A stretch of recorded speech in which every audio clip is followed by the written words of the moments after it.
Yes, yes, yes, people. This is Tactical Red. You're on Tactical United. Manchester United win 2-1 against Fulham. It's a tight game. We dominated the game, but we still won the game nevertheless. And Paul Pogba has proven that he's proven to me, because I had doubts about Paul Pogba. I'm not gonna lie, I had very, very, very high doubts that could he perform consistently at Man United, or not the fact that he's not talented. I just think it was a mental thing, and somehow he seemed to, something's happened where he's let go. I think he's just let go. I think maybe he knows that he's leaving in the summer and he just let go of the pressure. He doesn't feel the pressure anymore. He doesn't care about the pressure. He's just relaxed. I think it is a thing where he's leaving because it's the only, because before it was a situation where he wouldn't perform and I felt he was under pressure and stuff, and now I feel like he's just, it doesn't matter because he's leaving. It doesn't matter because he's performing. Some people may say he's playing well to try to get a move away.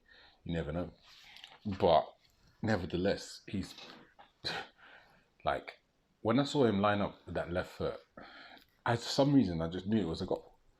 You can't really say there's no player like except for probably De Bruyne that can hit it the way he does, and I think he hits it better with both feet. I think he passes very well. I think he tackles very well. It was a complete performance. It was a complete performance. Maybe his age, maybe he's getting more mature. Maybe, the thing is with COVID is that people have nothing else to focus on. Maybe he has no other distractions in life. Maybe it's just football and home. He's just focused. He has nothing else to do, and that can also be a factor in his performances. Nevertheless, he is performing, and he's becoming our most important player because him playing on the left is not a good. He's not a good move anymore. Because he's basically our best midfielder. So why would you play your best player? Not even best midfielder. He's our best player.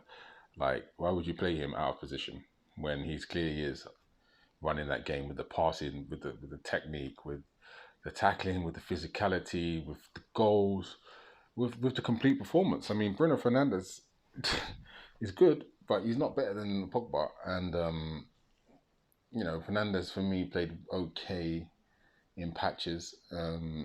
Still, just doesn't look up to it. Doesn't seem to have his touch at the moment. We haven't had a penalty for a while. Yeah, you know what I'm saying. But yeah, Cavani scored a goal. I can't believe Cavani got man of the match over Pogba. Are you mad? See, who is this Jermaine Jenas? Who is this Jermaine Jenas? Like, if you're giving Cavani the man of the match over Pogba, you don't know anything about football. What? Because Cavani was running around like a bit of a headless chicken because he scored a fucking tap in. Like, he should have scored that header. Like, I'm not giving man of the match for someone who should have scored. Again, like where Pogba, he actually done something out of the blue, magical, and won us the game with this magical element. Cavani scored because the keeper made a mistake. But, this guy gave him the man of the match. This is what I'm saying. What's wrong with these guys? These commentators, I mean, especially on BT. BT, they're the worst. BT, they don't know anything about football. They shouldn't even, like, the guy was talking about McTominay has done well, and he's a main player. He's a top player. He's our first team player. Yeah, I know Ollie doesn't know that. Ollie doesn't realise that he's that good, that he's not good. But why is McTominay a first team player? These commentators don't know football. Like, McTominay got man of the match against Watford, did nothing. Like, why are these rubbish players getting man of the match? I'm still not convinced with Cavani. I still don't see, like, yeah, against Fulham, yeah, fine, okay, yeah, you scored because they made a mistake, but you wasn't scoring. You wasn't scoring that game. Your movement was okay, very good. Like, that was about it. You just have great movement, but you have no pace. No one's scared of the ball over the top because you're slow. Like, we're good with you because we can break teams down a little bit better because your movement creates mayhem in the box. I give him that. But ultimately, I don't think he's the man forward for us, and I think we need to buy a striker. The first goal that they scored, that Lookman scored, that was Maguire's fault 100%. Anyone who's trying to blame Bailly or Wan-Bissaka didn't either see the goal properly or doesn't understand what happened. The guy, Maguire, left his whole defense to try and close down a player for no reason. Like that player was could have stayed there. Maguire went to close him down for no reason and opened up the defense. He basically just opened the door for Lookman and said, "Yeah, just come inside." And people are saying that Maguire, that is Bay's fault, and Wan-Bissaka. This is what I'm saying. This agenda that some people have, especially the media, that has that never criticizes Maguire. Why didn't no one criticize Maguire for that goal? Why didn't they analyze that goal? I didn't see any analysing. I know Rio analysed it a little bit, but he had to bring Bay in too when it was nothing to do with Bay. This is madness. This is madness. I'm telling you, this is madness. But yeah, we're top again. Top again. Didn't play that great, but we dominated, but we found it hard to break them down, and it was again, like, let's be honest, like people keep talking about, Ollie this, Ollie that, Ollie has got tactics. It was individual brilliance and a mistake by his squad. Like, let's be honest, there was no play. We didn't carve them open. We didn't do any of that. We just won the game, which we have been doing. We've just been winning the sticky games because we have individual talent in our team. Individual talent. Martial, I'm not sure what's happened to him, but for me, I don't know about Martial anymore. I don't see it. I don't see a player there. I don't see a player that I like there.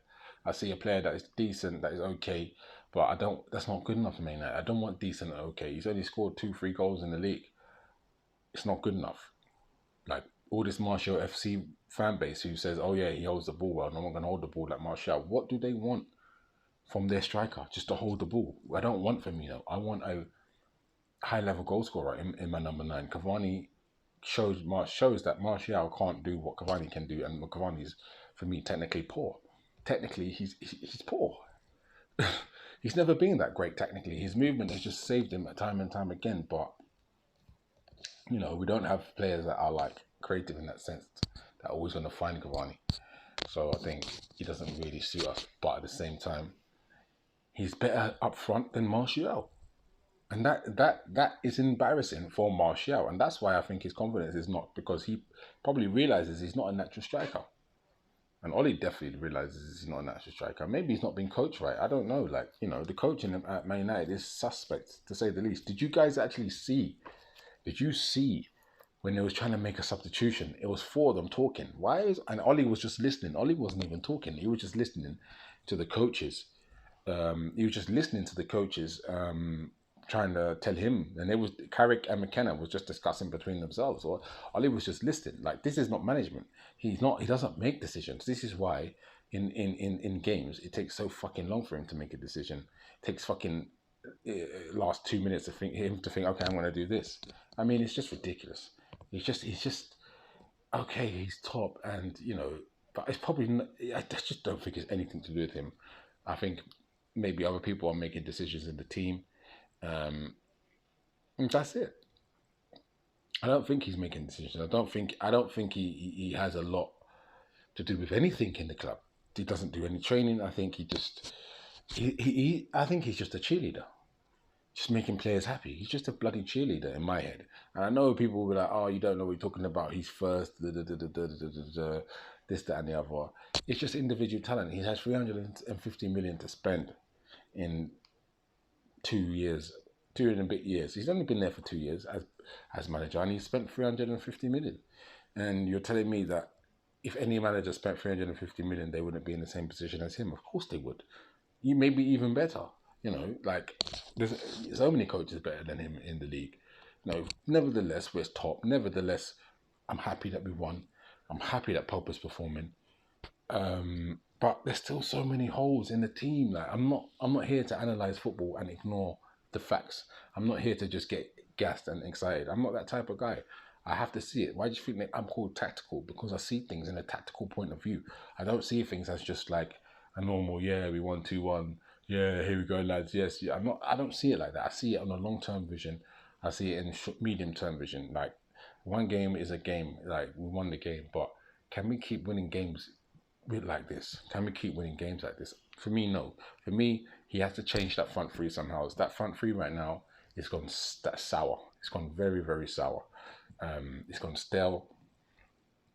We're not scoring goals. The strikers aren't scoring goals. Like, it's stale. It's stale.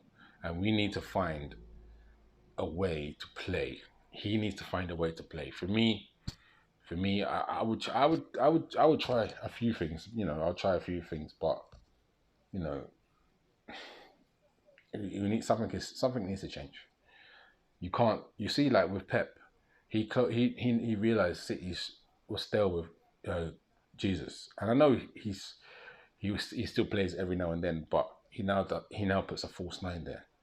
Yeah, he now does the messy thing that he did in Barcelona, puts a false nine there. So and then the wingers come in and all that stuff, like links the play with the midfield, because false nines will keep the ball and link the midfield, so then you can really just bombard them with your fullbacks, your two number eights, your two wingers, number 10, just bombarding. I'm telling you, Ollie needs to think something like that. Can he do that? Hell no. Is he going to play the same formations all to the end of the season? 100%.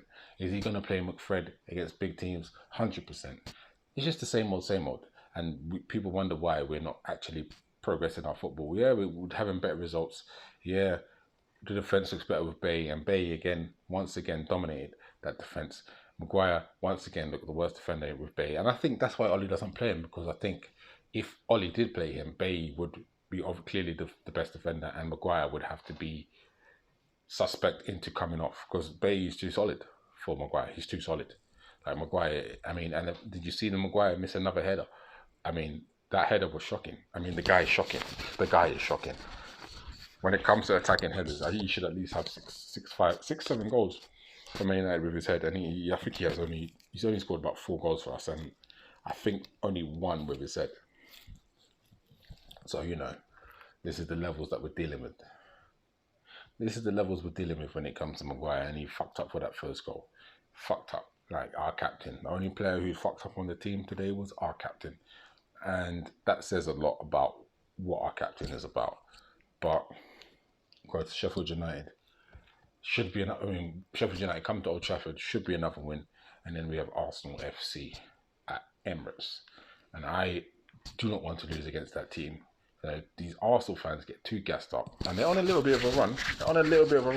Aubameyang and whatnot. They're doing a thing that Smith Rowe. I think Arteta made the right decisions in scrapping the older players. I was thinking that, to be honest. I was thinking with Arsenal, I would just play the youngsters, because these old men are dead. Like Willian is dead. He's dead. Willian is a dead baller. I don't even know why they signed him, and they gave him 200 bags a week. Oh, I was shocked. I was actually shocked that they signed William. Honestly. But you got Smith Rowe, when Martinelli's fit, but he's not. You have Yang, like I said, doing a little thing, But that Smith Rowe is giving them a little difference. He's a little bit more exciting, a little bit more aggressive. And it's going to be interesting to play them. It's going to be a good game, and I'm not sure we're going to win that game, but it's going to be a good game nevertheless. But we'll see what happens. Anyway, I'm Tactical Red. Man United top of the league once again. Ole Gunnar Solskjaer winning it with individual talent. Let's not pretend. Let's not act like there's any football or any sort of coaching going on, because there's not. It's just individual, or mistakes, or penalties, or corners, or free kicks, and or long shots from outside the box, which Pogba didn't score. That's it. We go to the FA Cup, Liverpool in the FA Cup on Saturday or Sunday, who knows, I think Saturday. And then we take it from there, and I expect to beat Liverpool, and we should beat Liverpool. I'm Tactical Red, this is Tactical United. Everybody enjoy their evening, day, afternoon, whatever. Enjoy.